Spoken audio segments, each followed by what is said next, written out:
The mother of Jay Slater, who tragically died after going missing in Tenerife last summer, has stepped up her campaign for a new law to tackle online trolls. Debbie Duncan's calling for Jay's law to be introduced, which would stop grieving families from experiencing horrific abuse like she did. We're going to speak to Debbie in just a moment, and her local MP, Sarah Smith, who's backing her. Well, Jay's mum, Debbie, and her local MP, Sarah, join us now. Good morning to you. Morning.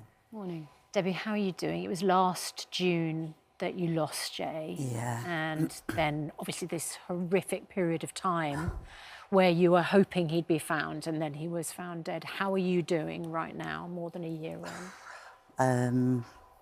It's difficult. Yeah. You know, it really is. There's no pain like losing a child. Just trying to fight through it, but it's not been easy, especially with all the noise in the background that continues on a daily basis. And does it still continue now? Oh, yeah, yeah. Do you think as a result of simply sitting here that you will experience more online? There'll be something by this evening, most probably. What have people been saying that's really got to you and that you haven't been able to just dismiss? Well, obviously it started almost immediately. The conspiracies, you know, while we was over there in Tenerife before Jay was found, that he'd been caught up in this, that and the other. And, I mean, obviously we were getting phone calls daily. You know, we were thinking all sorts.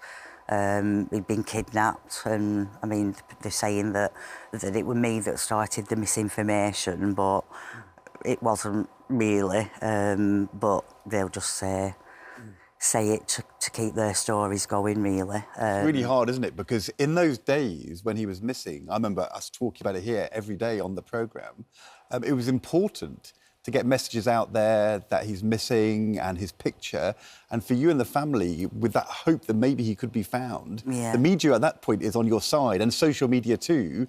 And I guess with that comes this nasty side, and that is what ends up continuing. Yeah. I mean, like you say, to begin with, you know, spreading the awareness of, you know, when Jay was missing, yeah, it was great. It was, you know, it was getting out there, and but then it just took a turn.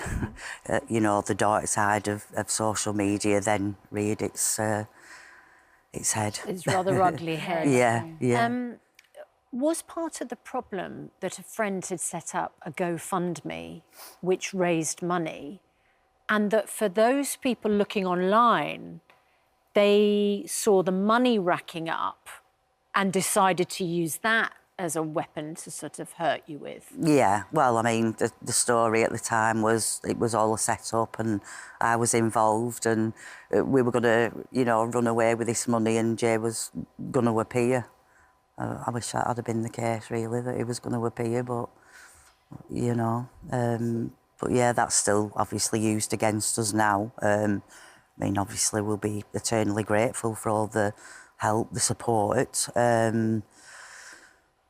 But it's an added trauma, isn't it? And sort of a compounding trauma, Sarah, that at a time when you need every single person to rally round and support, people start to send you nastiness. And as I understand it, Debbie, it got really nasty. I mean, there were photoshopped images. Oh, yeah.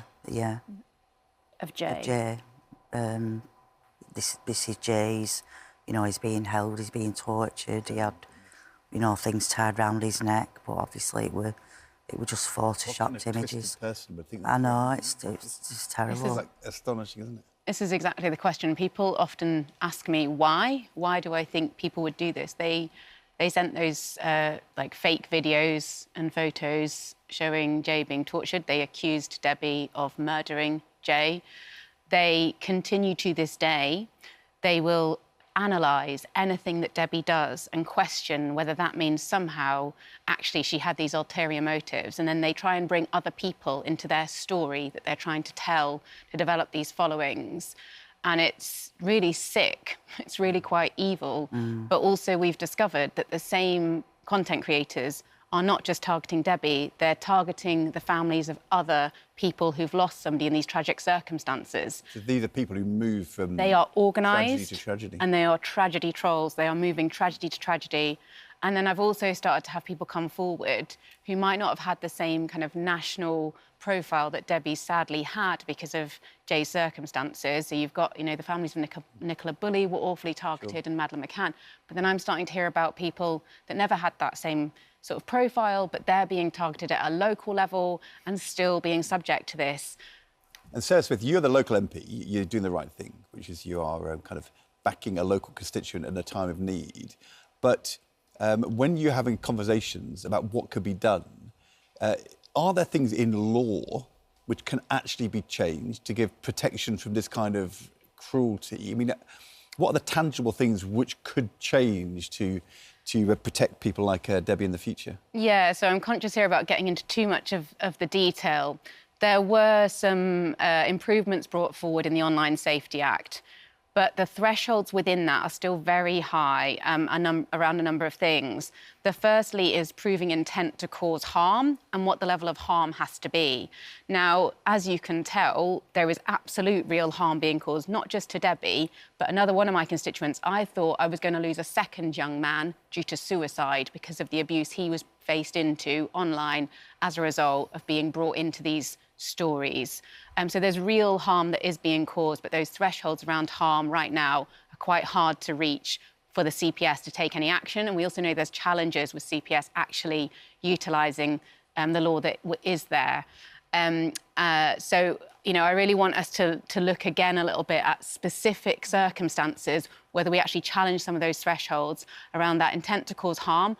Also, the knowledge needed of whether what you're saying is true or untrue.